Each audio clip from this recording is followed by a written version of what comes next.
Colder Than of Late by Ken Whitmore. And finally, the weather prospects for the North region. A bright, frosty night is forecast. She'll be here at any minute. This woman, the weather. It will be colder than of late, but the severe northeasterly winds should abate towards dawn.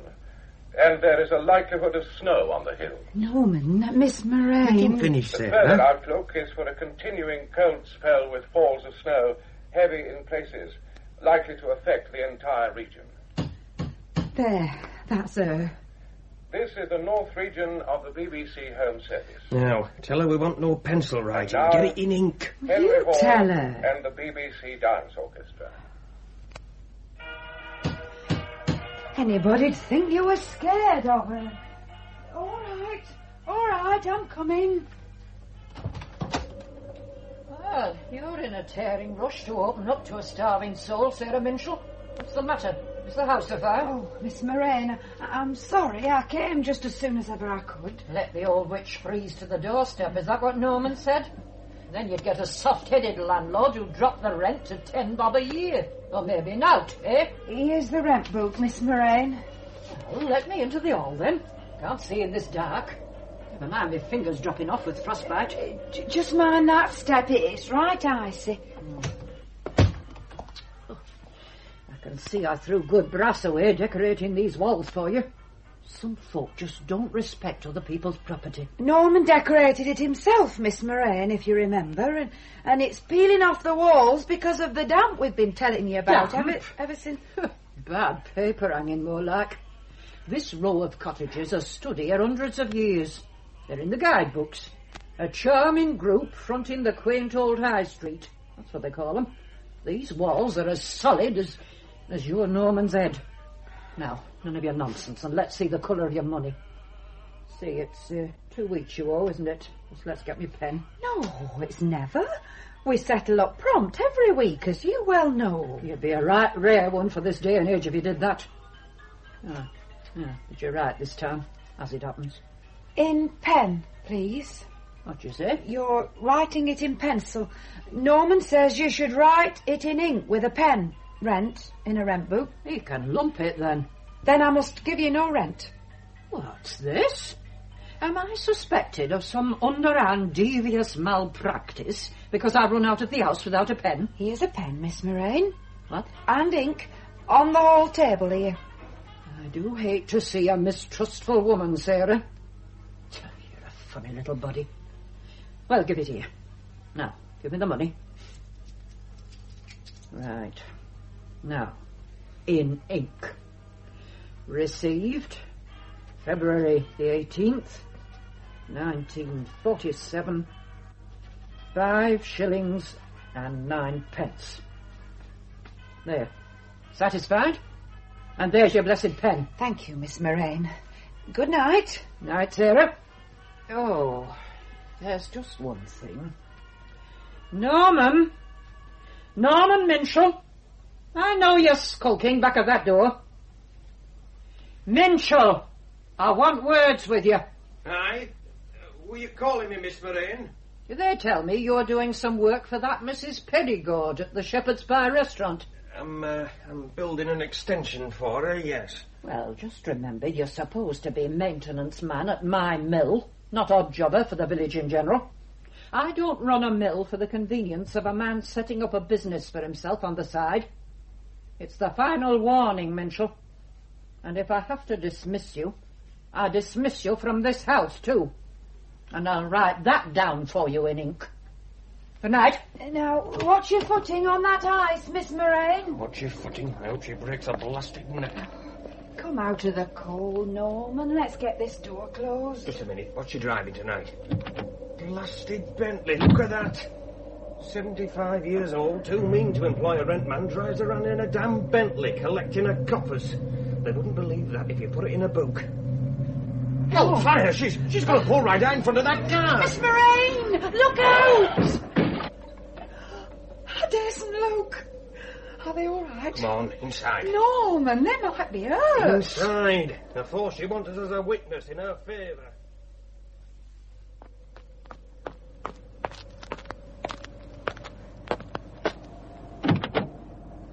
Are you all right in there? Madam, are you all right? It's not a blessed speedway track. Why don't you look where you're going? Are you all right? Is my car all right, that's all. Here, out of my way. Let me out. Blessed speed on. Now, I should sit quietly for a minute. You've had a shock. Are you going to let me out? And you can loose hold of my elbow. I'm no invalid. This road's a sheet of glass. Right bash. This is going to cost you a good few weeks' pay, young man. I beg your pardon? Well, look what you've done to this mudguard. You can't replace bibs and bobs like that on a Bentley for 9pence, you know. Not to mention that radiator of yours. Sunbeam Talbot, eh? It's not a speedway track. We've both got off light if you stop and think. A couple of hours' work for a panel beater, dab of paint, that's all. It'll go back to the works, and you'll pay for it. Well, look, I don't want to stand here arguing, but I wasn't to blame, you know. I suppose you'll be saying I was in a minute. Look, I'm prepared to forget it. I'll bet you are. I've taken a bigger clout than you, and you did cut right out in front of me. I'll trouble you for your name and address. This is a reckless driving case. I think you're right. Name and address. All right, I'll write it down. Here's some paper here. My wallet, yes, and a pen. Bernard Baxter, 19 Leopard Gardens, Hendon, Middlesex. There. And I'm putting up at the inn here tonight. The mortal man? That's right. And your name? Moraine. Martha Moraine. The Lead Hall. 2 miles up the road on the edge of the moor. Moraine? Heard of me, have you? No, it's just the name, Moraine. It means an infectious disease of cattle, doesn't it? If that's meant as sarcasm... Look, Miss Moraine, I advise you to go home, get a good night's rest, and get your car into a garage in the morning, and then forget all about it. It's a good offer. Listen, Mr. Baxter, I'm getting browned off with you. Will you please let go of my coat? Are you aware of my standing in Gimmerbeck?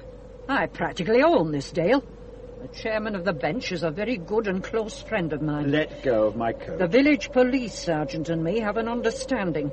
We've no time for road hogs in this dale. Oh! I warned you about holding my coat. You bullying devil. Strike an old woman of 73. I'll have you up for assault and battering. And could I just point out to you, Miss Moraine, or Mrs. Moraine, whichever the case may be, that under Section 16 of the Offences Against the Person Act of 1861, you just committed an unlawful assault on me by placing your hands on my coat. Good night. Baxter? Yes? You give me £50 and we'll say it never happened. Good night. Was the meal satisfactory, Mr. Baxter? Thank you, it was very good. Will there be anything else? Oh, you might put a couple of bottles in my bed. It's like the Arctic up there. That's been done, sir, and I've lit you a fire. Oh, thank you. Thank you. Are there any other guests? Just one gentleman, Mr. Grinton. He pays us a call from time to time. Well, by the way, I'll be making a start at 7 in the morning, so I want to call at 6. 6? Breakfast at 1:30, orange juice, red hot porridge, and ham and eggs, I think. Well, sir, ham and eggs, what with rationing? Oh, we're in the heart of the English countryside, aren't we? A pig in every parlour, a hen under every bed. Don't tell me you live on Walton pies and snook up here. There is the law, Mr. Baxter. Oh, we come face to face with it at every turn, don't we? Here you are. Would a couple of pounds help to defray any fine you might incur? Oh, thank you kindly. I'll see what I can do. Now, would you like to step through to the saloon bar? There's a nice warm fire in there. Lead me to it. That's the tap room through there. Local mill workers and farmhands get in there.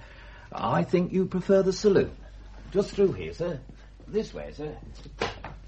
Oh, evening, Mr. Grinton. Hello, Peter. Hello, Rector. I didn't see you come in. I was as unobtrusive as possible, Peter. Rose, see that Mr. Baxter's well looked after.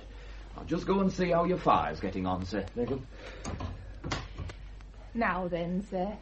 Oh, Scotch, please, if you do have the real McCoy. Excuse me, sir. Will you join us over here and share the merry blaze? Thank you. Would you join me in a drink? Oh, well, that's very decent. A rum and peppermint, please. Good. And your companion? Oh, a pint of bitter. It's very noble of you. All right. Now, a Scotch, rum and peppermint, and a pint of bitter, please. Right, sir. Here you are, miss. Bring our drinks over, will you? Yes, certainly, sir. Oh, look, do take my seat. Here, I'll move round a bit. All right. I'll stand in front of the fire until the blood starts flowing. My name's Baxter, by the way. And my name's Synico, Arthur Synico. Rector of this parish. And this is Mr. Grinton. How do you do? Mr. Grinton's our local, I think the term is newshound. Forewarned is forearmed. Here you are, gentlemen. Ah, thank you, Eight Rose. and take me change, sir. Thank you. Well, your good health. And to you. Cheerio. And here's hoping you meet with no more little accidents. Accidents? What? Is that the talk of the village already? It only happened 3/4 of an hour ago. I'm paid to be a walking antenna, Mr. Baxter. And you know how it is in a village. Kick one and they all limp. Don't I know your face, Mr. Baxter? I doubt it. This is my first time in these parts. Well, I travel all over Yorkshire. Mr. Grinton's the agricultural correspondent of the Yorkshire Evening Standard. He only pays us a call every month or so. A peripatetic post, you might say. Keep the party clean. I move from town to town, digging out the farming news, village to village. I'll place you in a minute. I've never been in Yorkshire before. What brings you up here, if it isn't a rude question? I think it is rude, Mr. Grinton. I'd intended staying the night in Rigworth, but I hadn't realised how depressing these big northern mill towns really are. The Blitz didn't make much improvement, did it? No. I just thought I'd push on to somewhere more pleasant, and I saw the sign, Gimmerbeck, 20 miles. Rigworth's my hometown and very close to my heart, Mr. Baxter. But have another drink. Rose, my love, same again. Right. I suppose you don't realise you came within inches of making yourself a village hero tonight, Mr. Baxter. Oh, yes? Gimmerbeck's dragon slain. The toast of this tiny Dalestown tonight is a 42-year-old... I didn't get your occupation. I didn't mention it. And you're a bit out on the age as well. Oh, you must forgive Mr. Grinton. He's trying to loosen your tongue because the villagers steadfastly refuse to unlock theirs. They're a cagey lot, all right. They keep their counsel. But they'd have erected a statue to you, Mr. Baxter, if only you'd killed the old girl. Miss Moraine? Is she not liked, then? Rector, will you disabuse this innocent gentleman? She's a fellow creature, Mr. Grinton. Show a little charity. She's a greedy, vindictive, spiteful, grasping old... In other words, not Mr. Grinton's cup of tea. Drinks. Thank you, Rector. That's a good, Rose. Shove it on the bill, will you? Right, Mr. Grinton, I will. Martha Moraine. Yes. In a way, you know, she's admirable.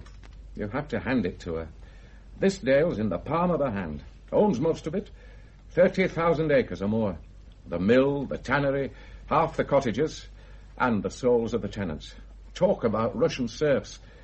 Her father bought the mill and gathered most of the land around him. I've ginned up on this family. Broke his neck on a horse in 1904, to universal rejoicing by all accounts. But they cheered too soon. Just 30, Martha was, when she started her reign of terror. You know how she used to recruit labour for the mill? She'd go down to Rigworth or Bradford or Leeds, one of the mill towns, and get a job as a mill hand. And she'd watch very carefully to see who worked well, who pulled his weight, who was a good timekeeper. You follow? Then, when she'd marked down the cream of the workers, she'd sidle up and tempt them to Gimmerbeck. Pure country air, security of employment, a cottage by a beck. And then? The rude awakening. Exploitation, Mr. Baxter. The threat of eviction if you put a foot wrong. I'll tell you, one of these mill hands, in about 1910 or 11, wasn't it, Rector? What? The woman who died. Oh, before our time. About 1910. Getting on for 40 years, anyway. One of the mill hands she brought up from Rigworth went and died. And Martha Moraine, no messing about, gave his widow notice to quit the cottage the day after the funeral. Winter it was. Night like this, I shouldn't wonder. The widow leaves her child with a neighbour, little boy of 4 or 5, says she has to run an errand, and off she goes. 2 days later, she's found frozen to death on the moor. What was the woman's name, Rector? Her gravestone's in a corner of the churchyard, but I must confess I haven't looked at it for years. What became of the boy? Is he still in the village? No. Back to Rigworth, I suppose. Relatives or what have you. Some said the woman called at the Lead Hall. That's Martha Moraine's house. You pass it on the way to the moor. They say she called on Martha to beg for one more chance, but got turned down flat and just wandered onto the moor to die. It sounds a bit far-fetched. Listen, Mr. Baxter. I could tell you more tales about Martha Moraine. Oh, really? Well, what about the brass band? Brass band? She confiscated their instruments. This is only about 18 months ago. The Gimmerbeck British Wool Brass Band. Quite famous in these parts, Mr. Baxter. Most of the instrumentalists work at Miss Moraine's mill. They went down to a contest in Manchester and won first prize. Then they started celebrating. Well, next morning, I don't think one of them turned in on time at the mill. Next band practice, they go along to the old loom room where they keep their instruments and do the rehearsing, and their instruments have gone. What's this? Oh, says Martha, I've suspended the band for a month. Next time it'll be the sack. Then there's George Sarum. Yes? A bit of an artist with the paintbrush. Only got one arm. Just about scrapes a living doing local landscapes, as far as I can see. He's one of Miss Moraine's tenants, little cottage down by the river. And she's taken him to court for non-payment of rent. No. But the thing is, you see, Sarum's wife says she paid the rent, only Miss Moraine entered it up in the rent book in pencil. Who would you believe, Mr. Baxter? Oh, bless me, 8 already. I'm afraid you really must excuse me. Oh, Rector, I'd like to look at your church. Church? It's a hobby of mine. Architecture? I go in for the Norman period. Yes, well, we're Norman, all right. At least originally. We've still got a pure Norman doorway, the heads filled in solid with beautiful sculpture to the top of the arch. Oh, look here. Come to the rectory for a sherry tomorrow. I'm leaving at 7 in the morning. I've got to be in York by 10.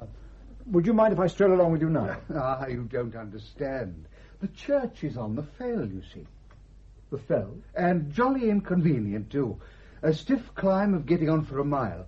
Fortunately, the rector is down here in the village. Sometimes the snow stops us using the church for weeks on end. The parishioners have never acquired my knack of climbing mountains. Mr. Synico's a man of many talents. He's the leader of the Gimmerbeck Mountain Rescue Team, for one thing. Don't let that dog collar deceive you. You see, Mr. Baxter, the shepherd of Christ's flock in this parish must be a man of resourceful parts as well as strong and simple faith. Now I must bid you good night. It was awfully nice meeting you, Mr. Baxter. I wish you a safe journey in the morning. Goodbye, Grinton.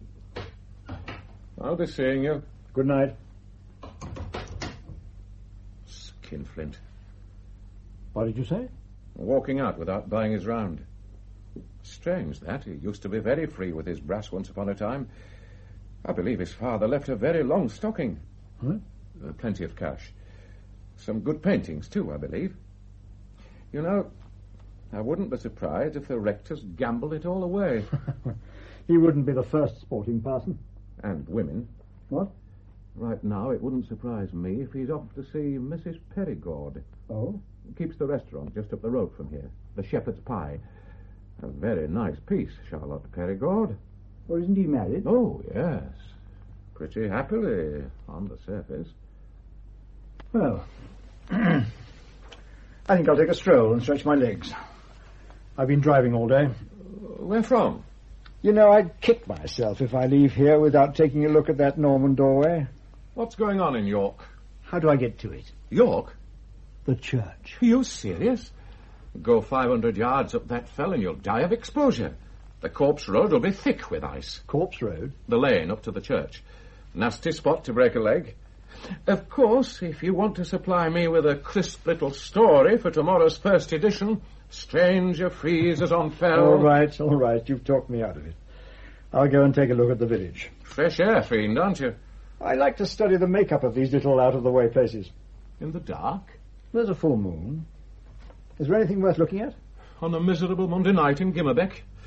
It's just a typical Dale's village, that's all. 100 or 2 little stone cottages, a few Georgian places. This is the only village in the Dale, by the way.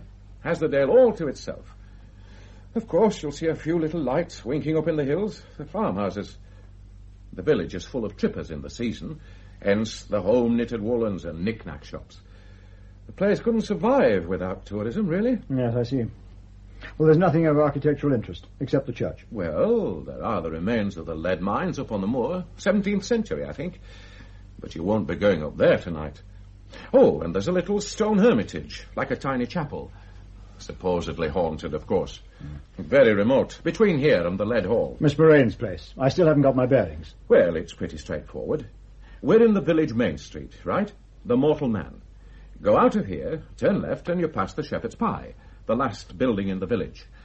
Then you're climbing the hill up to the moor. On the other hand, you can turn right, down the hill, through the village, over the bridge, and you're on your way out on the Rigworth Road. The Corpse Road to the church branches off just before the bridge. Yes, I think I've got the lie of the land. Well, we may meet later. Wrap up warm, Mr. Baxter. Rather you than me. Your health, Mr. Grinton. Cheerio, Doctor. Now drink it right down. Ah, that's good. You can't beat a brandy. I suppose you've been hugging that fire all night. Who wouldn't? It's a night to make a black dog walk in white. Some of us have to go out in it. You've been working? I just closed the surgery and I was looking forward to a lazy night. And I got called out to Aysgarth. Over the moor? All in a day's work. And just think of the poor sheep farmers. Lambing time and weather like this. It was snowing like blazes when I left Aysgarth. Flakes as big as half-crowns. Should reach us in an hour or two. Well, let me get you another brandy. Oh, Mr. Grinton, you'll have me plastered. Rose, another brandy for Dr. Dunsany. I can't have you going down with a cold. Well, it's Mrs. Perigord. You timed that nicely. Oh, good evening. Hello, Hilary. Hello, Charlotte. Rose, a drink for Mrs. Perigord. Oh, thank you, Mr. Grinton, but I'm with the rector. Good evening, good evening. Have you been monopolising that fire all evening, Grinton? Hello, Doctor. Yes, I'm still chair. And one for Mr. Synico, Rose. I think it's a rum, isn't it? And peppermint. Scotch for you, Mrs. Perigord? Yes, lovely. Come and sit by the fire, Charlotte. Just popped in for a nightcap.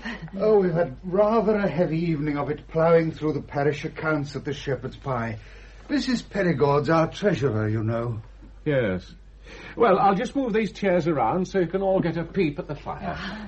Right, and I'll put this one over there. Fine. You sit there, Mrs. Perigord. Oh, thank you. Don't mind me. I'm toasted all through. Well, this is all very snug. Charlotte, I don't want to spoil party fun, but speaking as your doctor, I think you're very unwise to come out on a night like this. Oh, please don't bully me, Hilary. I'm liable to burst into tears. Anyway, I think I've earned a drink. I don't keep a single bottle in the house now. You're doing very well, but you mustn't take any risks. Thanks, Rose. I'll take the tray. I'm rather cross with you, Rector. My dear Dr. Dunsany, you make me feel very guilty. Just as long as you remember Charlotte's still in a very delicate state of health. Oh, good God, Hilary, can't we give it a rest for once? Dr. Dunsany, can you spare a minute? This gentleman's been hurt. Oh dear, what's happened to him? All right, landlord, I can stand on my own 2 feet. Steady the bolts, Mr. Baxter. Just keep a hold on me till we get you to a chair. What happened? Did you slip on the ice? I just ricked my damned ankle, that's all. My dear Mr. Baxter, here, take my chair. Now we'll sit down. Gently does it. My God, Baxter, I do believe you've been trying to climb up to that church. Came a cropper, did you? Look, I'm sorry to cause all this commotion. My ankle seems to have packed in. All right. Let me take a look. Get your blasted hands off me. I'll just unlace your shoe. Hands off, I said. Don't be a fool, Baxter. The lady's a doctor. Well, are there no men doctors in this benighted place? Sorry. You'll just have to put up with me, Mr. whoever you are. Baxter. Sorry. I just prefer being treated by a man. Golly, is it 10 already? Now off with that shoe, Mr. Baxter. There. Peter, could you get me a roll of bandage and a jug of cold water? Right you are. Now, I'm just going to press here, Mr. Baxter. Oh, thank you very much. Yes. It's rather ugly and puffed up, but, grit your teeth, Mr. Baxter. I'm going to give it a little twist. Is it broken? All you're suffering from, Mr. Baxter, is a badly sprained ankle and a slight case of misogyny. Were you trying to get up to the church? The church? Mr. Baxter's a student of Norman doorways. All right, I'm an idiot. It looked perfectly straightforward to me. I'd only gone 100 yards and Bam! Down I went. Lucky it didn't happen at the top.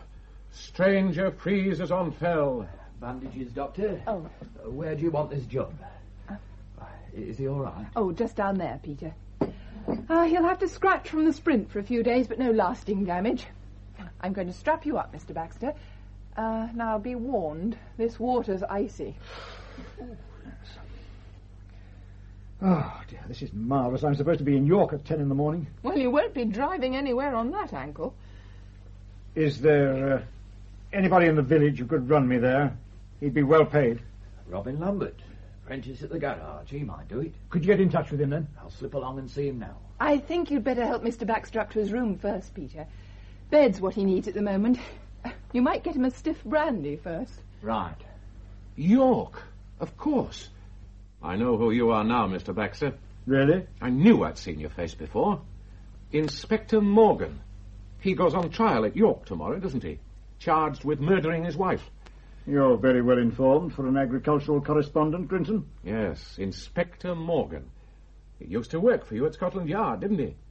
You're Baxter, Detective Superintendent Bernard Baxter. Oh, Charlotte, are you all right? Oh, I'm sorry, but my glass slipped, that's all. Charlotte, your hands. You really It was are in an no accident. condition. Just don't bully me, Hilary. I must explain, Mr. Baxter, that Mrs. Perigord has been under a very severe strain these last few months. Superintendent Baxter. Now, just a moment, weren't you... Yes, Rector. The Rosalind Withers case. Mr. Baxter's picture was all over the papers a couple of Sundays ago. I knew I'd seen him somewhere. Here's a drink, Mr. Baxter. I'll get that down. Thank you. The trial of Inspector Morgan. I suppose you'll be speaking in his defence. A new sensation for you, Mr. Baxter. Giving character evidence, fine upstanding officer and all that. What a perceptive crime reporter Fleet Street lost in you, Mr. Grinton. And now, landlord, if you help me up to bed. Right. Now, gently does it, Mr. Baxter. Right. Thank you. And repeat the cold compress in the morning. You take it steady. I'll find you a stick first thing tomorrow. And thanks for your kind ministrations, Doctor. Glad to help. Watch your step, Superintendent. I beg your pardon? The stairs. You seem accident-prone. Well, a celebrity in our midst. Did you say Rosalind Withers? Was he really mixed up in that affair? Yes. Mr. Baxter caught the lady. And next week they stretch that lovely slender neck. Oh, don't be disgusting. Terrible waist, somehow. I wonder how Baxter feels about it. Hanged on 2 inches of turquoise cotton. Cotton? Haven't you followed the case, Doctor? There's enough pain on my own doorstep, Mr. Grinton. John Withers, a London schoolmaster, has a beautiful wife, right? 2 children, everything ticking along nicely. Then one day she's off with a young American army lieutenant. Happening all the time. Rosalind Withers wants a divorce. The husband says no. He's a Roman. He wants her back. Anyway, Rosalind goes off to live with a Yank and doesn't see the husband for, 6 months or more. Then Withers is found stabbed to death at home, and it's no time before the police pick the Yank up, and he admits everything. Says Rosalind had nothing to do with it. Wasn't anywhere near the place. The experts go through the house with tooth combs and vacuum cleaners, and Rosalind's in the clear. Nothing to suggest that she'd been there for 6 months. But Mr. Baxter wasn't satisfied, oh no. He was intent on destroying Rosalind Withers. Oh, come, Charlotte. He questioned her for weeks on end. He put her on the rack. And then finally he went back to examine the house again, and he found 2 inches of turquoise cotton. Is that right, Mr. Grinton? Yes. Tucked down between the cushions of a sofa. A little cotton thread that came off a skirt Mrs. Withers bought 2 days before the murder. She said she hadn't been near the place for 6 months.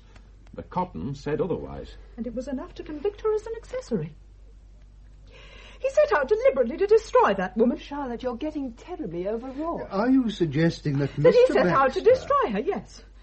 And in the absence of evidence, decided to provide some himself. Baxter's been highly successful with women. Women? Women criminals. Said to have a peculiarly sensitive understanding of the female criminal mind. He's a monster, don't you see that man? Oh, my God. Charlotte, are you all right? From fresh air. Oh, I must get out of Come here. on, Charlotte, we're taking you home. Oh, I how pretty. My dear Charlotte, try to calm yourself. We'll soon have you tucked up in a nice warm bed. Give me a hand, will you, Redfern? Yes. Can I help? Mr. Sineco and I will manage that. Now, come along, Charlotte. There you are, my dear. Why should he come here now? That man knows something. Now, quiet, Charlotte. We'll soon have you home. Rose, Yes, Mr. Grinton? after that sobering experience, the same again. Hello, it's the artist and his implements. Evening, Grinton. Well, Sarum, I suppose you'd like a drink. You have one on me. What? Oh, Rose is just getting me one, thanks. And a pint of bitter for me, Rose. What was all that about? Mrs. Perigord, they were carrying her out. She had what they call a funny turn. She's been through the mill, that woman. Can't understand why she stays in this pestilential village. Take a few. And I'll just get rid of this gear. Do you have to drag all that stuff around with you? Easel, paints? Here, let me give you a hand. I'm not totally helpless. Here we are. 2 pints of bitter. Thank you, Rosie. Keep the change. Oh, thank you, Mr. Sarum. What's happened? Have you sold a painting? Let's just say I had a stroke of luck. Are you going to win that court case against Miss Moraine? I'm not going to lose it. Cheers. Here's to art. You've been up on the moor tonight? The moor? Who told you I've been on the moor? I'm a perambulating antenna. They tell me you're painting the village by moonlight. Been up there 1 or 2 nights now, haven't you? How the hell do you keep from freezing to death? Brazier. And I keep in the lee of the wall. This the masterpiece? Could I just have a peep under the cover? Get your hands off, Grinton. All right, no need to snap my head off. It isn't finished. I'd like to write a piece about you, Sarum, for the paper. You're a colourful village character, you know. No, thanks. It could sell a few canvases. I can survive without that kind of publicity. Penniless, one-armed artist paints village by moonlight rubbish. Can't I find anything better to write about? In Gimmerbeck? Don't make me laugh, Sarum. Nothing ever happens in Gimmerbeck. Hello. Hello. Oh, thank God, I thought the line was down. Is that copy? Oh, good morning, Ethel. Stan Grinton, yes. Oh, just 7 or 8 paragraphs, yes. You ready? Right. From Stanley Grinton in Gimmerbeck. Thick snow was today hampering the search for a wealthy woman landowner aged 73 who vanished last night in the small Yorkshire Dales village... No, make that township. The small Yorkshire Dales township of Gimmerbeck, population 410. New Par. As a fierce blizzard swept down from the northeast, painting the landscape white and obliterating almost every landmark, the hunt for Miss Martha Moraine, M for Mary, U-R-R-A-I-N for Nellie, was led by the local mountain rescue team under the command of the rector of Gimmerbeck, the Reverend Arthur Sineco, S-I-N for Nellie, I-C-O. New Par. Miss Moraine has not been seen since leaving her home, the Lead Hall, as in lead pencil, on the fringe of Gimmerbeck Moor shortly after 9 o'clock last night. Her housekeeper, Miss Alice Pegg, also 73, says her mistress left home on foot shortly after receiving a telephone call. Police are trying to trace the caller. New Par. Snow started falling at midnight and has now cut the township off from the outside world, with every roadway impassable and drifts of 20 feet reported in exposed places. New Par. Among those stranded in Gimmerbeck is Detective Superintendent Bernard Baxter of Scotland Yard, who was to have travelled on to York today to give evidence for the defence in the trial of a former colleague, Inspector Morgan. Well, Mr. Baxter, Peter's made you very comfortable. A snug little bedroom to rest up in, a wood fire, a good book. Is it a good one? Captain Scott's diaries.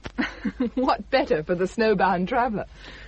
They tell me Miss Moraine's taken it into her head to emulate Captain Oates. Captain Oates? When the rations grew short and he was holding up the party. Oh, yes. He walked out into the snow, didn't he? I'm just going outside, he said. I may be gone for some time. And he never came back. A gallant gentleman, as they say. Where the devil has she gone? Time will tell, Mr. Baxter. Now, you just rest up for a few days. I haven't any choice. No. It's very kind of you to look in. How'd you get about in this fearful snow? By horse. Much more reliable than a car. And how long have you practiced in these parts? Just over a year. I took over my father's practice when he died. When he killed himself, actually. Lord, I'm sorry. An accident, you mean? Actually, no. My father had been overworking pretty drastically all through the war, and at the same time he was trying to build up a pony trekking school. He had this notion that once peace came he'd be able to give up medicine and make a fortune out of horses. The Dunsany passion for horseflesh. He built some very beautiful stables and a guest wing, but he overextended himself, physically as well as financially. I don't know why I'm bothering you with all this. No, go on. Well, towards the end of the war, he was in the thick of the big typhoid epidemic in Rigworth. He was running his own practice up here during the day and driving down to Rigworth every night to lend a hand in the isolation hospital. He got hardly any sleep, and he wasn't in his first youth, you know. My mother died in the middle of all that, and it just poleaxed him. And then, about 18 months ago, 3 children here in the village died of influenza, and it seemed to prey on his mind. He took an overdose a few weeks later. My God, that is rough. And you were away when all this was going on? I was serving as a doctor in the Wrens. Overseas? I was in Egypt when he died. They let me out to take over his practice. And the pony trekking school? Oh, that's gone. When they came to wind up the estate, it turned out Father had sold it to Miss Moraine for hardly anything at all. Could you pass the salt, Mr. Grinton? There you are. Thanks. I can't stand porridge without salt. I never thought a time would come I'd be having breakfast 2 days running with Baxter of the Yard. Have you telephoned your thrilling daily instalment? Well, I've got to catch up with overnight developments first. They'll never find her, you know. Really? Just a feeling I've got. Newsman's nose. She'd gone down a mine shaft. Mine shaft? The lead mines. The moor's riddled with open shafts. Oh, excuse me. Am I addressing Superintendent Baxter? Why, yes, Sergeant. Come in. Close the door, will you? Sir, we've found her. Miss Moraine. Sorry, Sergeant, I didn't get your name. Oh, I'm sorry, sir. Titus. John Titus. Yes, Sergeant Titus. I've just been on the telephone to the Chief Constable in Rigworth, and I mentioned that you were in the village. He's very anxious for you to take the case over, sir. The case? Well, as I'm the only policeman in the place, sir. The roads won't let the detectives in from headquarters. Tell me what's happened. About 3/4 of an hour ago, sir, some lads and lasses were skylarking up on the moor road, sledging and snowballing before they went to school. One of them spotted this snowman in a field, on the right-hand side as you go up, between the little hermitage place and the lead hall. A snowman? Sort of leaning against this tree trunk, an old silver birch set well back in the field. So they started snowballing it, this snowman, the lads and lasses did, and a right queer thing happened. Its head came off, only there was another head underneath. The lads and lasses had a bit of a start, because it was a human head. Miss Moraine. Leaning? Leaning against a tree? Tied to it. Tied with green baler twine. Those poor wenches were in a terrible way. What with the empty eye sockets all bloody and gaping. It's not pretty. What do you mean, empty eye sockets? Missing, sir. Gone. Pecked out, most likely. Crows. Just like when a sheep's trapped in the snow with its head sticking out. The crows come along and take their eyes. Mr. Grinton tells me Miss Moraine received a phone call on Monday night. Yes, sir. And then went out. I've been trying to trace the caller, sir. You've checked with the telephone operator? Miss Lineburner, she runs the switchboard in the village, says she can't remember anybody making a call. Can't remember? Says she makes a point of not interfering in other people's business. Her job's just to put calls through and then wipe her mind clean like a blackboard. So she says. Have you worked on a murder inquiry before, Titus? No, sir. Just enforcing the agricultural bylaws and putting the wind up the poachers, eh? Oh, well. How long have you been in the local, Bobby? I came back in 1945, sir. In November. Back? I spent 2 years in the Indian police, sir. On detachment. But you're a local man? Yes, sir. Married? Yes, sir. Children? Well, then. The sergeant had a boy who died just after the family got back from India. Isn't that right? Yes. The outbreak of influenza? Yes, sir.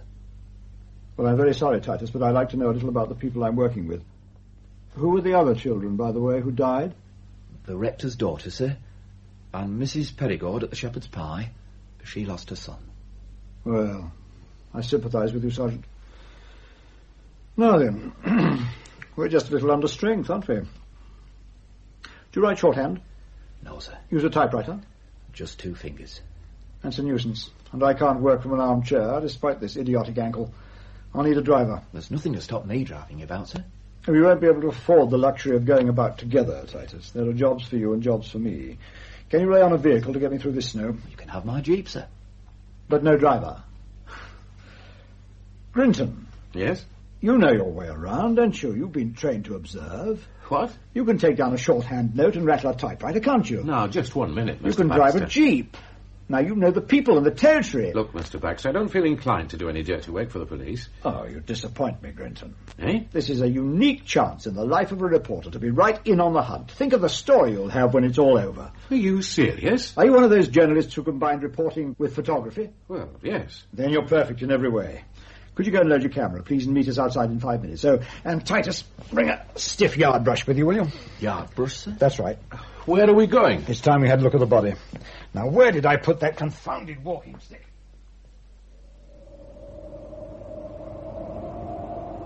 Well, here's a picture that will never make the front page. What did you say, Grinton? Head and shoulders close up. Put people off their cornflakes.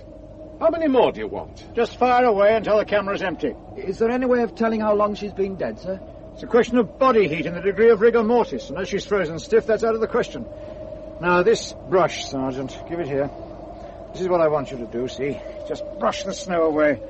Gently, like this. Gently does it. There, just like that, until you get to the surface. All round the vicinity of the tree, right? Do it very gently, because what we're looking for might be very small. What are we looking for? Just lucky dip, maybe nothing at all.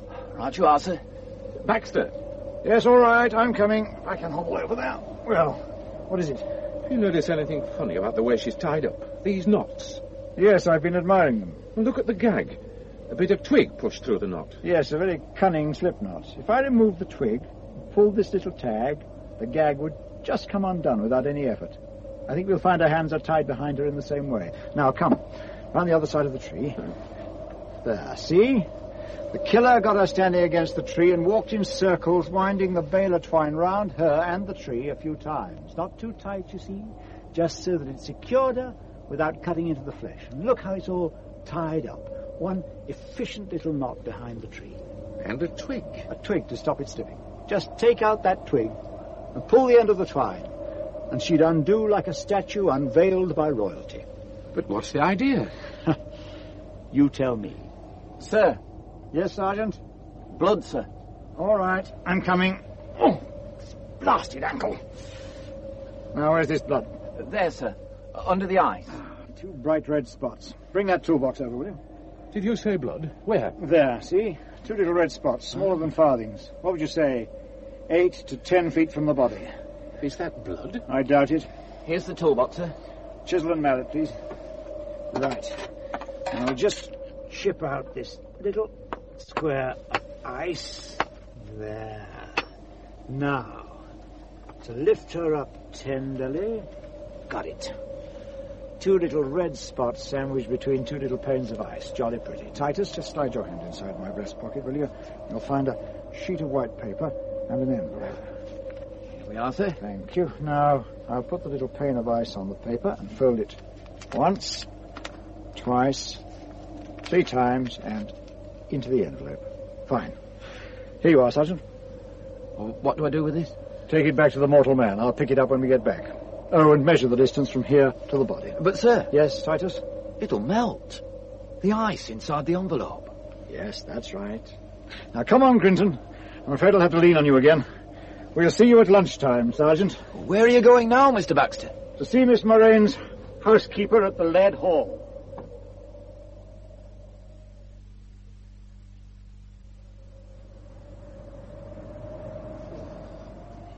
Knock again, Grinton. I gather the old girl's a bit on the deaf side. What on earth happened over there? Oh, the stables. They burned down, more than a year ago. Any horses killed? No, it was converted to living quarters years back. Nobody there at the time of the fire, though. Oh, well, I can hear somebody coming. Ah, Mr. Baxter, good morning. And Mr. Grinton. Well, Rector. You certainly cover your parish. Mr. Baxter, I'm very much afraid the housekeeper, Miss Pegg's, taken the news rather badly. Oh, yes? She had a sort of blackout. She's on the settee. I've covered her with a blanket and sent for Dr. Dunsany. Yes, well, you'd better come in.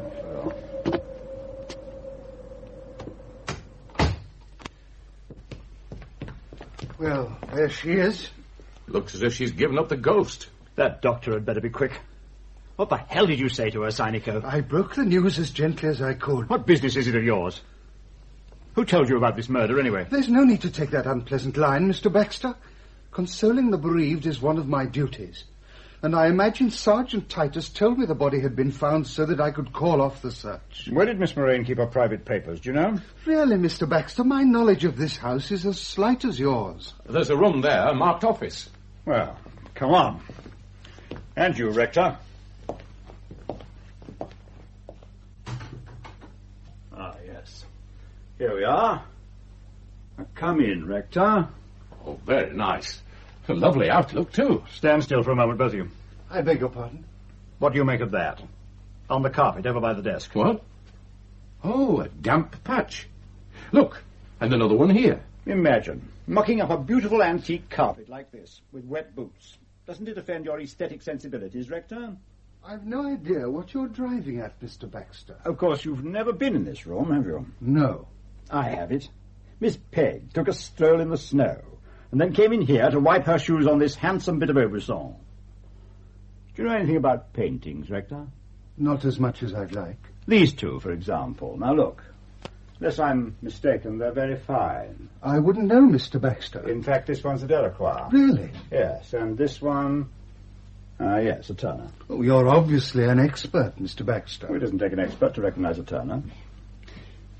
What were you doing in here before we arrived, Rector? I tell you, I've never entered this room before. Looking for letters, perhaps? Letters? Because if so, you might have tried the bookshelves. Look behind you, the two bottom rows, indexed box files, dozens of them. Ah, yes, that'll be the doctor. You'd better let her in. Of course. Right. Bring one of those files over, Grinton. Let's see if it tells us anything. This is the last load, Mr. Baxter. You're doing a good job, Constable Grinton. I'm just admiring Dr. Dunsany's pony. Mr. Grinton. Oh, hello, Superintendent. Good morning, Doctor. What is Mr. Grinton doing with all those boxes? They're box files.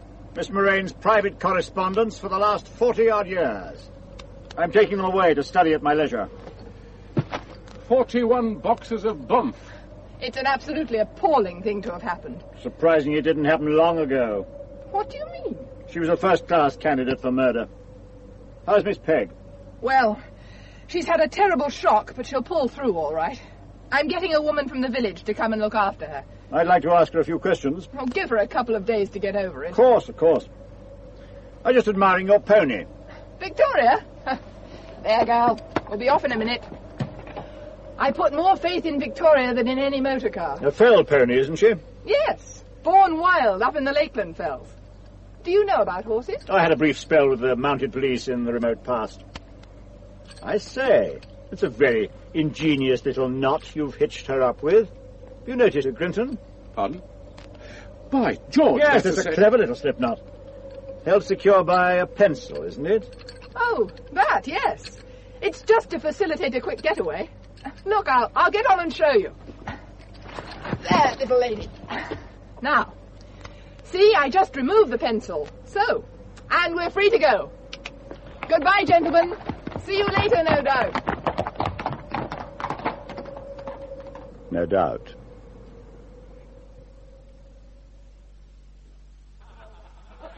here's your coffee, gents. Was lunch all right? Went down a treat, me old lad. What's all that racket in the tap room? It's the men from the mill, Mr. Baxter. It seems as soon as the news trickled into the mill, they all down tools. You can't move for 'em in the tap room. What? They just walked out? Declared it a holy day. It's not been like this since VE night. Just ring if you want anything else. Celebrating? You're going to be unpopular, Mr. Baxter. Oh? If you catch him. They want to hang a medal round his neck, not a rope. You seem very sure we're looking for a man. What? A woman? You think a woman's capable of a crime like this? I'm keeping an open mind. Excuse me, sir. Where's coming, Sergeant? Anything fresh? All the telephones are down, sir. My God, the first time in my life I get a decent scoop and the telephones go dead on me. And we found this, sir. What is it? It's Miss Moraine's hat, sir. A red hat. Where was it? At the base of the tree, under the snow. No snow under it. No, sir. It must have come off before the snow started. And so she was there before the snow came down, which was midnight, wasn't it? Yes, sir. Oh, you asked me to hold on to this envelope for you, sir. The blood. Ah, yes. Give it here, will you? Do you mind, Mr. Baxter? I've just had lunch. Look the other way if it upsets you. Now, open up. Well. You can look now, Grinton. No, thanks. It isn't blood, Grinton. Our two little spots of crimson are still bright and intact. Blood would have watered down when the ice melted. What is it, then? Is there by any chance an artist living in Gimmerbeck? An artist? This is paint. Oil paint.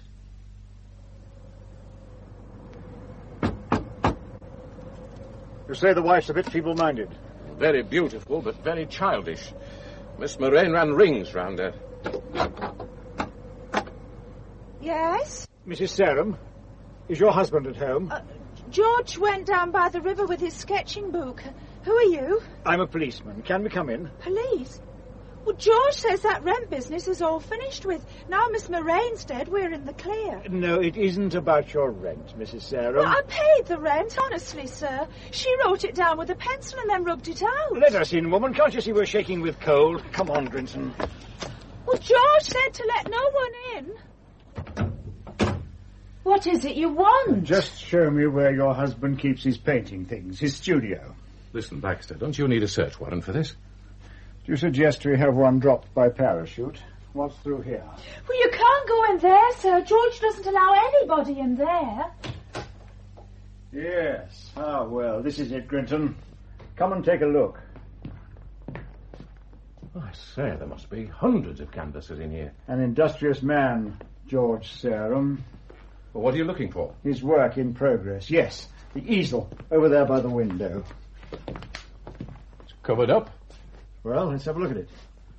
Take the cover off. Good grief. Miss Moraine, in her death agony. But good grief, man, he must have been there. Ah. And before the snow came down. Still wearing a hat. He's rather good, isn't he? What? Well, look at that detail. The effect of the frost on the grass in the moonlight. All he's left out are the crocuses. Crocuses? The field was scattered with clumps of yellow crocuses before the snow came down and covered them. Susan, what's that jeep doing outside? It's the police, George. A policeman's here. Police? What the hell are you doing in my workroom? How do you do, Mr. Salem? My name's Baxter, Detective Superintendent. I think you know Mr. Grinton. We've just been admiring your study of Miss Moraine. Get out of here. Go on out. Just as soon as you explain this painting. Imagination. Oh, try again, Mr. Salem. Imagination. Together with what I pieced together from the villagers who saw the body. Well, when you're ready to tell me the real story, you'll find me at the Mortal Man, Mr. Salem. I'm an artist, Mr. Baxter. I've got a very powerful imagination. Obviously, yes. Come on, Grinton. Good night, Mrs. Salem. All right, Sergeant. Now that we've cleared the decks a little, here's what I want you to start doing tomorrow. I want a railway timetable of everybody's movements in Gimmerbeck on Monday night. Timetable, sir? See every adult in the village and make a list of everything they did and the exact time they did it from 9 o'clock until midnight. That's over 300 people, sir. Well, take your time. Nobody's going to run away from here. I'll be spending the next couple of days combing through Miss Moraine's correspondence. When I finish that, you can start bringing the villagers in for a chat with me. All of them, sir? One by one. You can get off home now, Sergeant. It's getting on for 10. Thank you, sir. Oh, and keep your eyes open, would you, for anybody who's in the habit of using green baler twine. Right, sir. Good night. Good night, Mr. Grinton. Night, Sergeant. Pour me another scotch, will you, Grinton? I still don't see why you can't arrest George Sarum without going through all this rigmarole. Could you tie those fancy little knots if you only had one arm? Well, he had an accomplice, didn't he? You know, you're not a bit like I'd imagined you'd be. Oh, really? Yeah, from that newspaper piece I read about you. Baxter, the scourge of the female criminal. I thought you'd be, well, brutal, a fire-eater. You were brought up in an orphanage, weren't you? Won scholarships to Oxford. Barnardo's to Balliol. Give me another drink. All those women you sent down the line. Doesn't it give you a few sleepless nights? No. Don't you ever feel inclined to, well, to extend a bit of mercy? Mercy? I've never observed much mercy in women, have you? Well... You can get more mercy from a cage full of Bengal tigers. Well, take Rosalind Withers. A lovely young woman like that. Do you think youth and beauty should make us overlook wicked conduct? She didn't show much mercy when she abandoned her children, did she? Oh, I know what you're thinking, Grinton. Did he plant that piece of turquoise cotton that got her convicted? It never crossed my mind. Well, what if I had, eh? But as it happens, I didn't. Shall I tell you something about Rosalind Withers? She said to me one day when we were alone for a moment, "Yes, I was there. Baxter, you bastard. But you're never going to prove it." Rosalind Withers did? But I did prove it, Grinton. Mercy, a woman like that. Listen. What's that? What? Oh, it's a brass band on the wireless. No, hark. It's outside. It's coming this way. So it is. I'll open these curtains and take a look-see. If you can stand the draught. Open away. I've become impervious to cold. Can't see a sausage. Frosted over. Open the window. Catch it stiff. Come on, open. Got it. My God, the mill band. Marching through the snow. Up to their ankles. They must be mad. Look, there's a bonfire up the road. People linking hands and circling round the fire. A village celebration. Talk about pagan rites. They're stopping. By the fire. I wonder if George Sarum's there. Orange flames, black sky, the perfect picture for his clever brush. Snowflakes drifting down into the euphoniums. Who's that playing the cornet? Cornet? Oh, that'll be Norman Minshall. It's a great cornet player, they say. One of the mill hands? Yes, all the band are mill hands. Minshall's a great one for odd jobs as well. There's a lot of foreigners in the village. He's pouring his heart out of that cornet. I know. The Gimmerbeck British Wool Brass Band did her in. I don't want to appear rude, Superintendent, but I have already given an account of my movements to Sergeant Titus. And I have a surgery overflowing with patients waiting to see me. Laryngitis? What? Or possibly lockjaw? Lockjaw? Inability to talk. Dozens of them coming down with it. Oh. I've questioned, over 100 people in the last 3 days. Can't get a word out of them. They're a bit on guard with off-comers. A man with a suspicious mind would diagnose a conspiracy of silence, eh, Grinton? The last 3 days have been a complete washout. Unless I blinked once and missed something. However, you say you went to Aysgarth? Yes. What for? To visit a patient. She used to live in the village, and when she moved to Aysgarth, my father went on attending her. You started back. At what time? You've got it written down there. Remind me. I left Aysgarth at about 8. The snow had just started. And then you rode back over the moor? Yes. Did you see anybody? Where? On the moor. On the moor?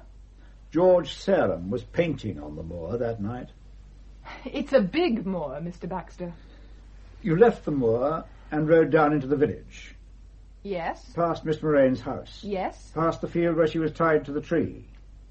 Well... Yes. If she was tied to the tree by that time, how do I know? And she left home shortly after 9, and you arrived here at the Mortal Man about 9:30 to 9:45. Yes. And yet you saw no sign of her. I saw no sign of her, Mr. Baxter. You could only have missed her by a matter of minutes, couldn't you? But I did miss her, Mr. Baxter. I assure you, I did miss her. It's very good of you to come through this appalling snow, Mrs. Perigord. Won't you sit down? And you, Rector. There. By the way, do you mind, Mr. Grinton, taking notes? Notes about what, Mr. Baxter? Well, just in case anything that might be useful crops up.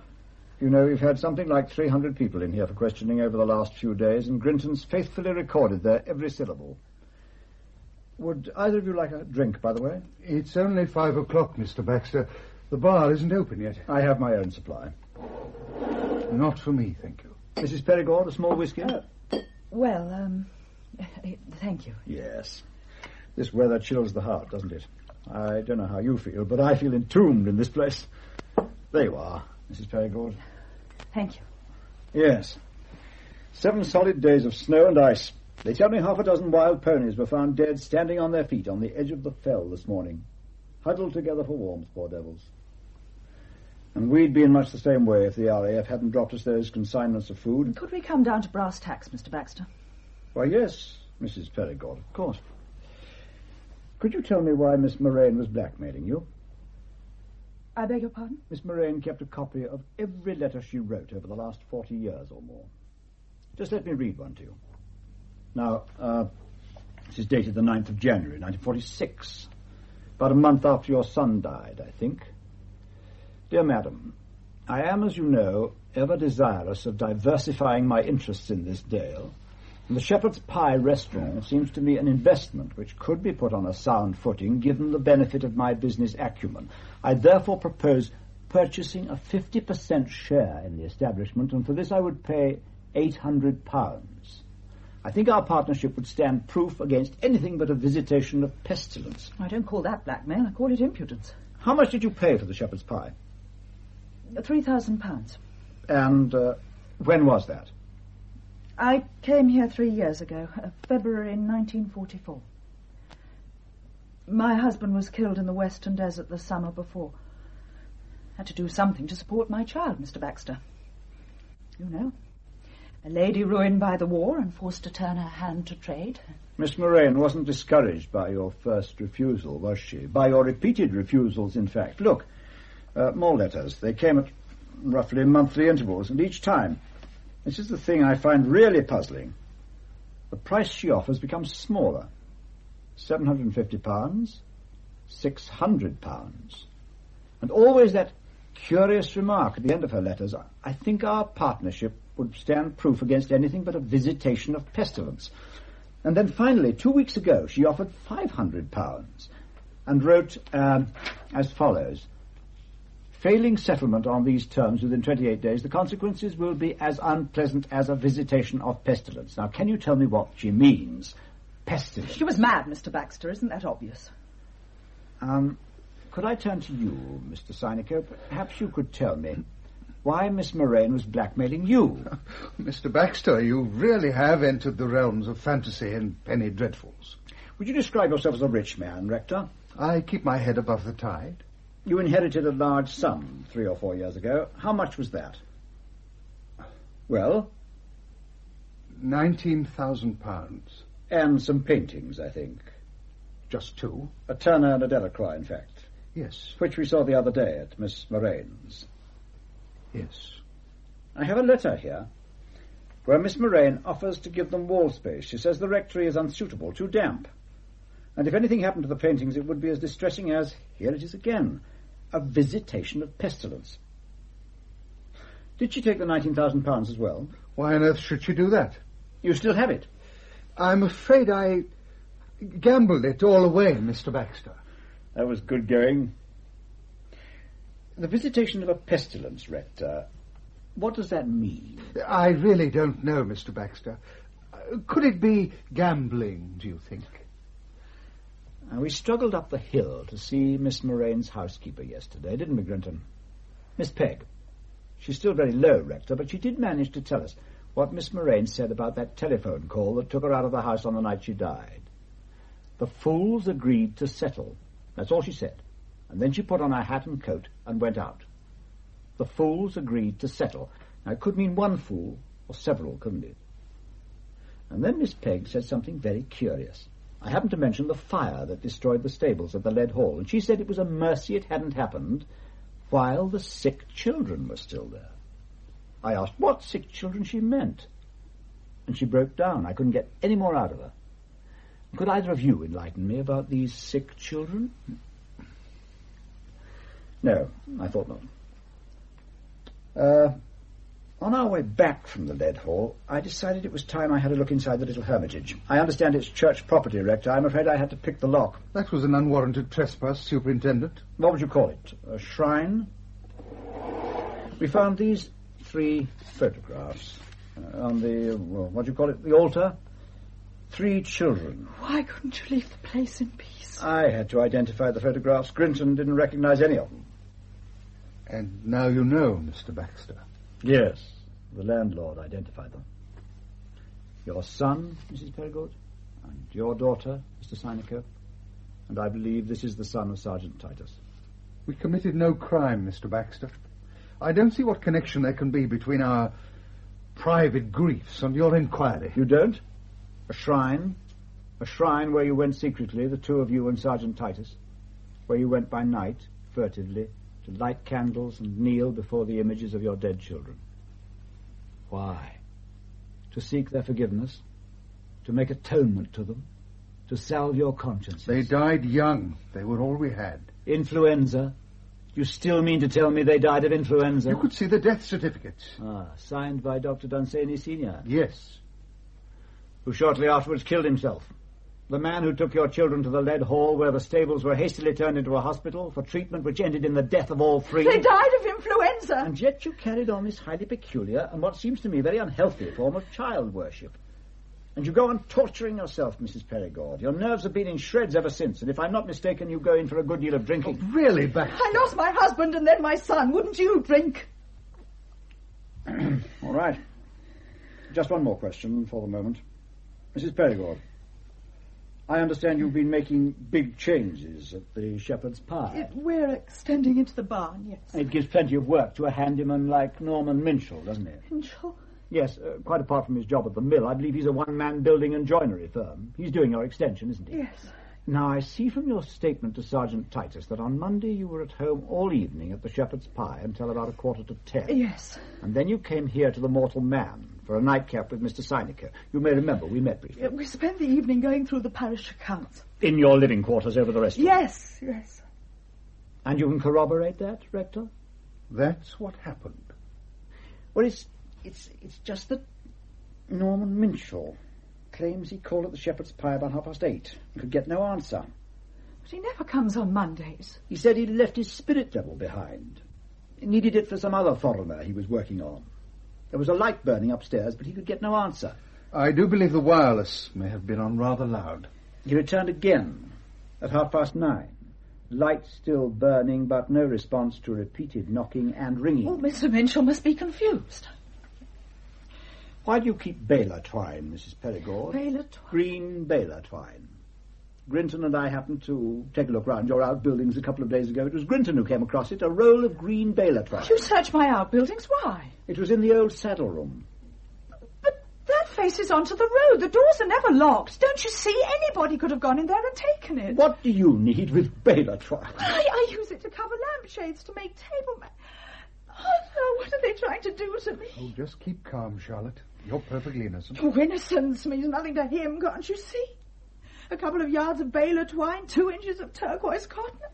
He'll do anything to hang a woman, don't you understand? Oh, Charlotte, keep your head. Perhaps she'd like another glass of whiskey. You really are beneath contempt, aren't you, Baxter?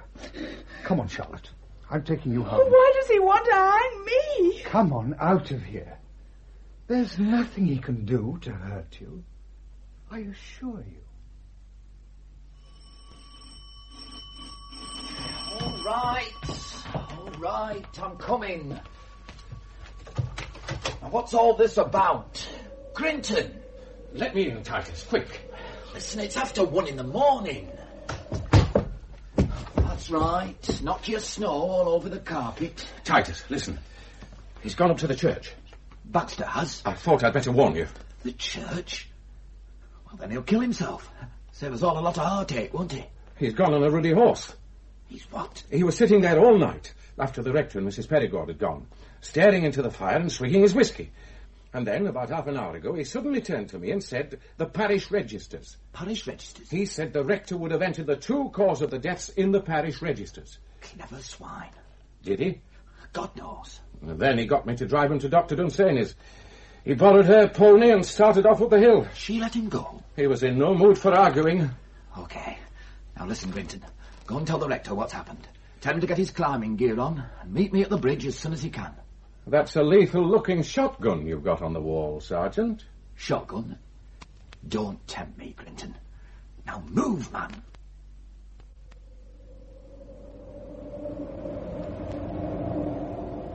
Titus! Titus! Not so fast. Are you all right, Mr. Cynical? I keep losing sight of you. This confounded snow. My glasses are fogged over. Only a few yards now. I'm whacked, Titus. Quiet. We're nearly there. Look. What is it? A light. In the church. So, Baxter made it. Any sign of the horse? Listen. Tapping. Kind of hammering. It's coming from the graveyard. Look. A little light glowing in the graveyard. He's got a lamp. What's he up to? Come on, let's get a bit nearer. Quietly now. God, I walked straight into the pony. I didn't see it. Quiet. He's going this way. Who's there? Hello? Who's there? I've got a gun and I know where you are. Now, who's there? It's all right, Baxter. We're over here. Cynical? And Sergeant Titus. We were worried about you. Well, that's very considerate of you. You can put the gun away, Mr. Baxter. Gun? What's this? Take a closer look. A hammer? Yes, I've got a chisel too. You see, Rector, I was looking for your parish registers and hadn't banked on that strong old safe you keep in your vestry. I take it the registers are in the safe? Yes. You must prize them highly. So I thought I'd take a look at the gravestones of your children and see if the inscriptions gave any hint of the way they died. The stones are thick with ice. I've been trying to chip it off to see what's underneath. Our children were cremated. They have no gravestones. Then I've been wasting my time, haven't I? Come on. I want you to open that safe. Typhoid fever. Yes, Mr. Baxter. Down here in your own very neat hand. All 3 of them died from typhoid fever. That doesn't make us murderers, sir. I take it your religious scruples prevented you from hiding the truth in a document kept lying in the church, Mr. Cynico. Our children's deaths and Miss Moraine's are unconnected. I'm going to have the full truth from all of you. Mr. Baxter, listen. Not tonight. Tomorrow. Sleep on it, the pair of you. I want you all in the Mortal Man at 10 in the morning. All of us? I want Mrs. Perigord and Dr. Dunsany there as well, and George Selwyn. And now, if you're fit, we'll be moving. You're taking the register? Naturally. You have another register there, Mr. Baxter, an old one. You surely don't need that. Don't tell me what I want, huh? Now, if you're ready, you can follow the horse. She'll show you the way down. We'll make our own way, Superintendent. You'll come with me. Well, Mrs. Perigord? Yes, Superintendent? It's 10:10. Where have the rector and Sergeant Titus got to? I haven't seen them since 8 o'clock this morning. They said they'd try to be here on time. Try? Where have they gone? They didn't tell me. And Serum, do you know where he is? No. Dr. Dunsany, do you know anything about this? Perhaps they overslept. They were up most of the night, weren't they? Very amusing. Grinton? Couldn't say, Mr. Baxter. By God, it bites your face off out there. Serum, have you seen the rector and Sergeant Titus? No, why? Have they stood you up? Let me get to that fire. You're late. There's a blizzard, hadn't you noticed? Kept blowing me back home. What's all this about, anyway? Will you all sit down? We'll have to make a start without them. That's right. close to the fire. Put another log on, will you, Sarah? I hope your pencils are sharpened, Grinton. Ready when you are. Right. We all know by now there's been a conspiracy in this village to cover up an epidemic of typhoid fever. The question is whether this, in its turn, led to a conspiracy to murder. Mr. Baxter? Yes, Doctor? Did you say typhoid fever? Dr. Dunsany pretends ignorance. It isn't pretense. Hilary knows nothing about it. Really? Well, perhaps you could enlighten her, Mrs. Perigord. Charlotte, what in heaven's name does he mean, typhoid? Well, it started... Does Mr. Grinton really have to write all this down? Of course.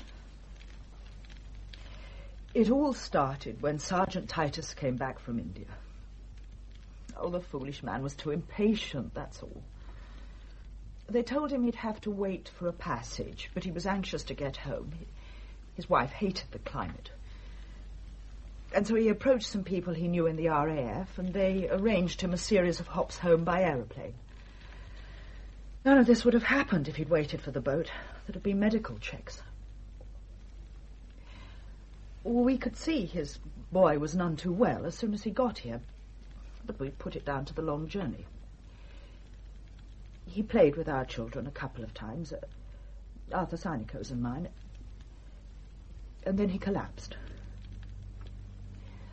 Dr. Dunsany had a look at him, and that same night he called us all together at the Lead Hall. All of you? The rector, Sergeant Titus, and me. And Miss Moraine. Why Miss Moraine? Because of the mill. Dr. Dunsany was proposing to close it down till all the workers had been given medical clearance. Yes. Go on, please. Miss Moraine had different ideas. Oh, we were fools to listen to her, but we were distracted out of our minds. And she made it all sound so plausible. It was December 1945, remember? People were planning their first holidays after the war. We'd been looking forward to a highly profitable season. It wasn't even Christmas, and the summer bookings were unbelievable. Miss Moraine said that the very mention of typhoid would ruin all that. And then she turned to Dr. Dunsany and asked him if he hadn't worked on typhoid cases.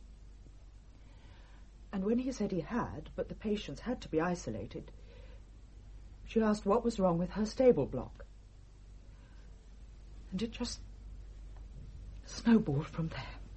Dr. Dunsany was thinking of the capital. He'd sunk into his pony trekking. Oh, it wasn't just that. He genuinely believed he could cope. I don't see why Sergeant Titus agreed to this. A criminal deception. Titus came into the country by the back door, don't you see? He'd already committed a serious offence by sidestepping the medical procedure for entering the country. And the rector? Well, Arthur had very serious reservations, but he could see it would mean disaster for the village if the news got out. He said we'd just come through a hard war and we deserved some reward. And he had faith in Dr. Dunsany. But everything went wrong. It all turned into a nightmare. 3 children died. The stable block was burned down because it had been infected by a visitation of pestilence. And Dr. Dunsany, already at the end of his tether because of what he'd done to those children, was sucked dry by Miss Moraine and decided to put an end to himself. Well, Doctor, you had a very powerful motive. Yes, Mr. Baxter. And if I'd known about it, I wouldn't have hesitated. You sins? At times, it may not be a sin at all. And you, Serum? Do you share that dangerous view? Absolutely. Perhaps now you're ready to tell me how you came to paint that remarkable picture of Miss Moraine. I'd have thought you'd have worked that out by now, Baxter. All right. I was up on the moor painting when something caught my eye. You have a superb panoramic view of the village up there. Something was moving down towards the village. Something red bobbing along among the shadows on the moor road. That's Miss Moraine, I thought. Red hat. Now, where's she off to? None of this was any too clear, mind you. It was mostly obscured by shadows and trees, and she was a good half-mile below me. But the hat kept showing in the moonlight. Next time I looked up, she'd stopped at the field gate. Then I saw that red hat moving into the field, and that did make me sit up a bit. And there was just a vague impression of another figure moving along behind her, but At that moment, the moon went behind a cloud. I started packing up my gear. Oh, and then I heard a horse coming over the moor. Yes. Dr. Dunsany. She went off down the road towards the village. On my way home, I had a nose round the field to see what had been going on. There she was. Trussed like a turkey and stone dead. Dead? Died of fright, didn't she? You don't think I'd have left her there if she'd been alive? Wouldn't you? To be honest, I don't know. So, you calmly set about painting her picture? It was a magnificent subject, Baxter. And to me it was like dancing on a coffin. Why didn't you report this to anybody? And give the good man who did it no chance to cover his tracks. I'm not inclined to hand anybody over to so-called justice. Justice has a way of catching up. Cynico. Oh, good morning. Titus, where in God's name have you two been? I'm sorry we're late, sir. Nowhere of importance, Baxter, I assure you. We were just unavoidably delayed. Please go on with what you were saying. I was just about to say, Rector, that justice has a way of catching up, and that the feeblest prosecution could tear all your stories into snowflakes. None of you. You, Rector, Mrs. Perigord, Titus, Sarum, Dr. Dunsany, none of you can give a faintly credible account of your movements on the night of Miss Moraine's death. Excuse me, Mr. Baxter, but Mrs. Perigord and the rector were with me, sir, at the Hermitage. Which is what, 200 yards from where the body was found? And then there's the question of your movements. Isn't there, Mr. Baxter? My movements? Well, sir, your story was that you were trying to get up to the church that night, to look at a Norman doorway. Only nobody saw you, did they? We've just been up to the church again, Baxter. That's why we were a little late. What? To discover what you were hammering away at in the churchyard last night. Your story about trying to read the inscriptions on our children's graves rang terribly false, you know. At any rate, we soon discovered the gravestone you'd been trying to deface. We interrupted you before you could obliterate the name, didn't we? The grave of a woman who froze to death nearly 40 years ago when she was turned out of her cottage by Miss Moraine. A woman named Baxter. Your mother, Mr. Baxter? Could somebody give Mr. Baxter a glass of whiskey? Here, I'll do it.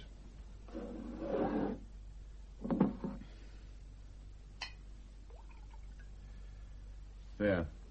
Get that down you, Mr. Baxter. Thanks, Grinton.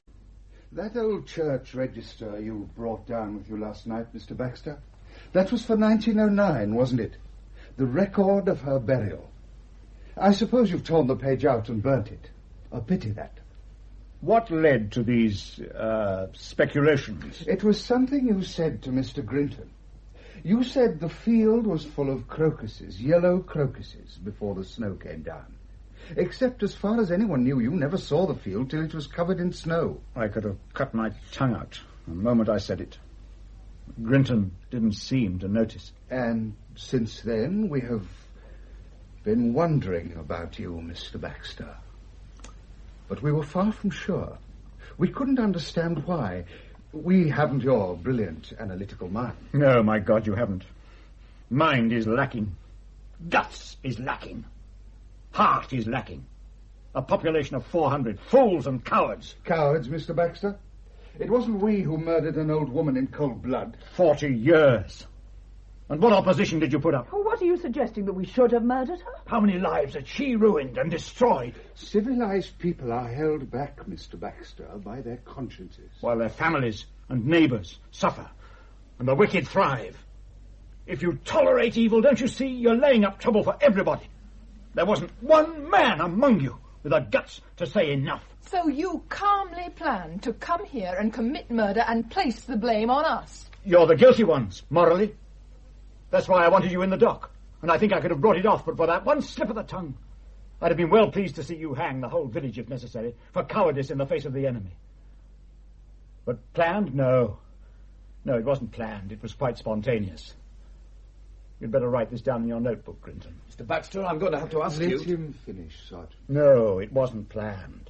I wasn't aware of Miss Moraine's existence until I arrived here that night. I knew my mother was buried at the church here, but little of her history. Didn't care, as a matter of fact. All I knew was that she abandoned me when I was 6 years old. I remember that very clearly. for dumping me on a neighbour and not coming back.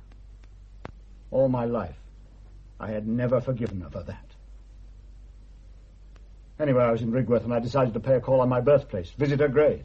And then when I got here, I heard the full story.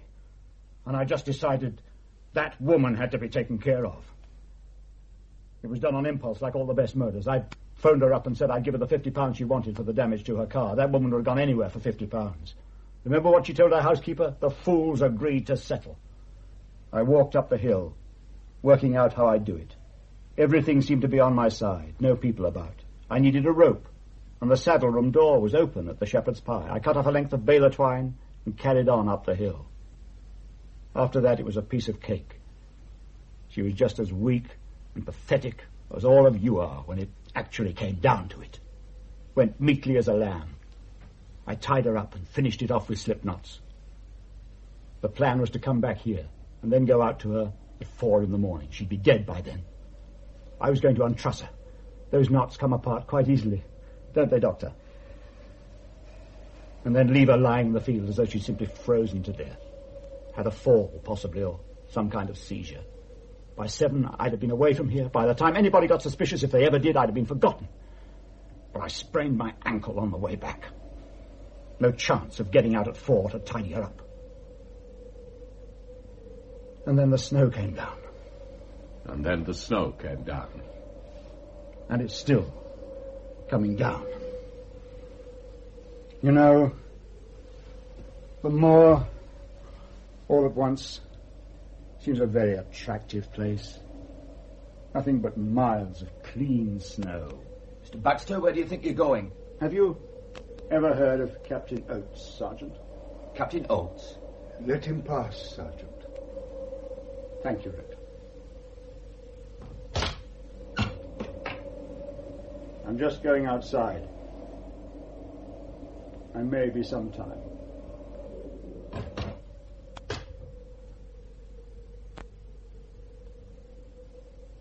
Well, what now?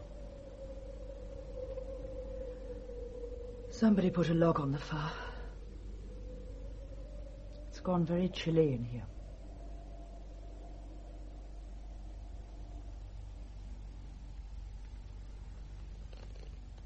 In Colder Than of Late by Ken Whitmore, Detective Superintendent Baxter was played by John Franklin Robbins. Sarah Minshall was Judith Barker, Norman Minshall and George Sarum, Russell Dixon, Martha Moraine, Sheila Price, Peter and Sergeant Titus, John Jardine, Stanley Grinton, Harry Beattie, Arthur Synico, Ronald Herdman, Charlotte Perigord and Susan Sarum, Heather Stoney, Dr. Dunsany and Rose, Bonnie Hurren. The play was produced and directed in Manchester by Alfred Bradley.